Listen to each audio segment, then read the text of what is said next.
ઔદ્યોગિક નગરી અંકલેશ્વરમાં ચરસ, ગાંજો, વિદેશી દારૂ અને ડ્રગ્સ બાદ હવે નશાકારક ઇન્જેક્શનોનો કાળો વેપલો સામે આવતા ભારે સરવરાટ મચી ગયો છે. અંકલેશ્વરમાં પ્રથમ વખત નશાનું ઇન્જેક્શનનો મોટો જથ્થો પકડાતા પોલીસ તંત્ર પણ હરકતમાં આવી ગયું છે. CID crime Gandhinagar Vadodara zone દ્વારા હાથ ધરાયેલા ખાસ ઓપરેશનમાં ભરકોદરા ગામની હદમાંથી નશાકારક ઇન્જેક્શનના જથ્થા સાથે એક આરોપીની ધરપકડ કરવામાં આવી છે.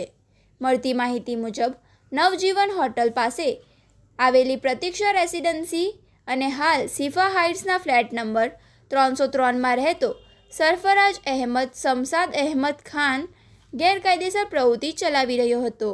ભરકોદરા ગામની હદમાં આવેલા અંસાર માર્કેટ, પાણીની ટાંકી અને મદીના મસ્જિદ પાસે પ્લોટ નંબર 2 પર આવેલી હંસરાજ યાદવની ભાડાની દુકાનમાં ડૉક્ટરના પ્રિસ્ક્રિપ્શન વગર લોકોને નશો કરવા માટે ઇન્જેક્શન ઊંચા ભાવે વેચવામાં આવતા હોવાની ચોક્કસ બાતમી મળી હતી. આ બાતમીના આધારે ANTF CID ક્રાઇમ ગાંધીનગરના PSI JP મેવાડા અને તેમની ટીમે દરોડો પાડ્યો હતો.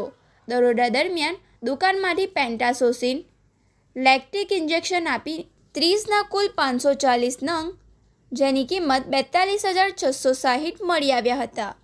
પોલીસે સ્થળ પરથી મોબાઈલ ₹10,000 ને રોકડ 820 મળીને કુલ ₹53,480 જપ્ત કર્યો હતો.